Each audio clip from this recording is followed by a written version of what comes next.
Hello everyone, we are Ga-hyun Kim, Junho Choi, Chonho Moon, Hong Jun Song. Today we are going to talk about traditional game of Korea.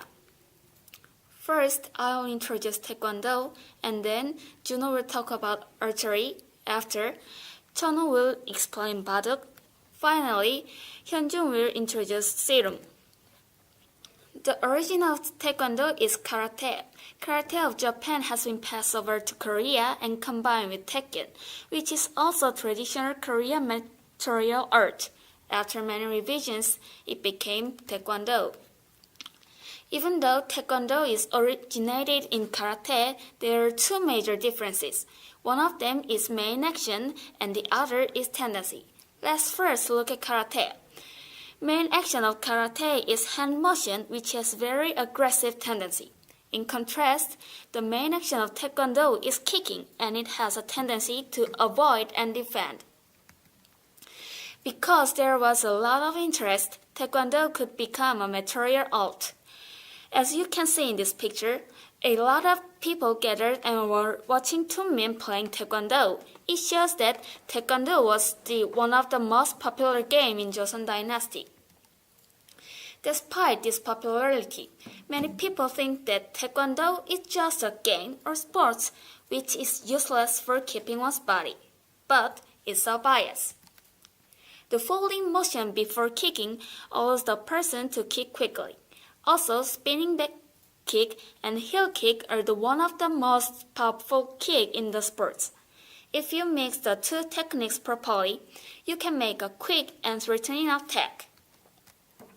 Since the universality and individuality of Taekwondo is recognized, Taekwondo has been accepted as an official sport in 10th Seoul Asian Games and 27th Sydney Olympics. Now, Junho will introduce archery. Hello everyone, my name is Junho Choi and I'm going to talk about Korean archery, as Ga-hyun said. You guys might be heard that Korea shows specialty for archery. This came from the Olympic game research that most of golden medals in archery had given to Korean players. Moreover, the number of gold medals given to Korea is almost 3 times to that of US, which country is second highest medal receiver.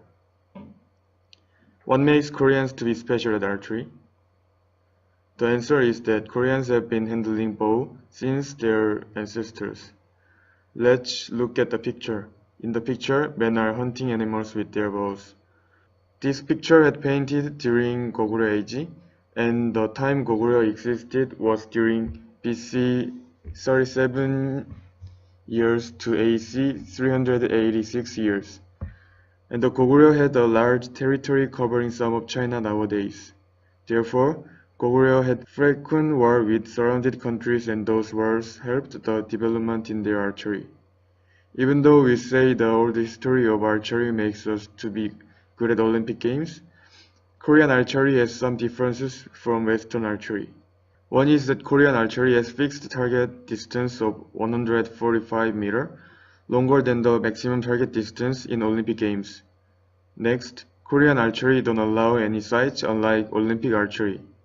One is that Korean archery has fixed target distance of 145 meters, longer than the maximum target distance in Olympic Games.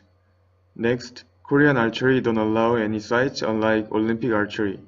This makes the arrow look more simple and unfixed. At last, the scoring system is different. Korean archery do not split the target points and regard any arrows placed in the red circle as scored. There is a movie about Korean archery. This movie shows curved shots which avoid the straight front target and stick into the obscured target behind it. It may seem unrealistic, but it's one of possible skills in Korean archery. Real curve shooting arrows are in the next clip.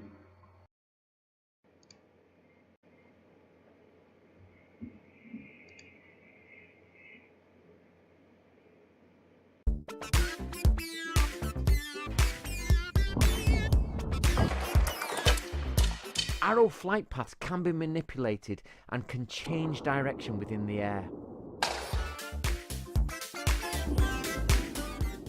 Now both Arabic and English sources both record that an arrow can hit a target behind an object. Did you know it is possible for an arrow to hit an enemy who is hiding behind an object? As I mentioned, the unfixed characteristic of Korean archery allows to draw the string left or right and control the aim of arrow tips. There are more skills like double arrows that you would be interested. How about you go out and enjoy Korean archery? Maybe you can invent more awesome archery skills. That was the end of archery part, and Chonu will talk about baduk, another traditional sport in Korea. Hello, I'm Chonu Moon and I'll introduce about baduk. Baduk Go is the game that one who made more territory in board wins the game. More precisely, in Go, two people put their stones alternatively in 19 by 19 board until there are no places to put stones. Then, the game is stopped and the player who has more territory at this moment wins the game. In Go, there are several ways to make territory bigger, so it is very exciting for Go players to make their territory bigger in creative ways. Furthermore, player needs to think deeply so we can develop our thinking skills by playing Go. Go is the traditional brain game in Korea. According to the history book called 삼국유사, the king who governs his history at 3rd century enjoys to play Go with others. That is, Go has been played by many people before 3rd century. Moreover, Go was loved at Goryeo and Joseon dynasty. According to some past documents, the great people like Lee Sun-shin loved to play Go. Nowadays, there is an association which called Korea Baduk Association that deals with all works about Go. In KBA, there are some famous Go players such as Lee Se-dol, Park Jung-hwan, and Lee Chang-ho. Among them, there is the most famous Go player in the world, Lee Se-dol. Do you know AlphaGo? Probably yes. AlphaGo, which was made by Google, is the AI that plays Go by deep learning many records of Go plays. In 2016, Lee Se-dol and AlphaGo played Go, and Lee Se-dol lost by score 1 versus 4. Though Lee Se-dol lost the game, the popularity of Lee Se-dol and Go increased drastically. Due to AlphaGo, Go can be loved by many people in present. Still, there are many people who play Go. Many kids learn Go since it is very helpful to increase thinking skills. Also, many elder people play Go for their fun. Next, Hyunjun will talk about 씨름. Hyunuk talked about baduk for us. Now I'm going to introduce the most popular Korean traditional sport, 씨름. 씨름 is a kind of Korean wrestling known from ancient times on the Korean peninsula, and it was listed as intangible cultural property number 131 on January 4, 2017. This shows us that 씨름 is our important traditional culture that we have to preserve. Let's take a look at the history of 씨름. As you can see in the murals of Goguryeo, 씨름 has been around for a long time.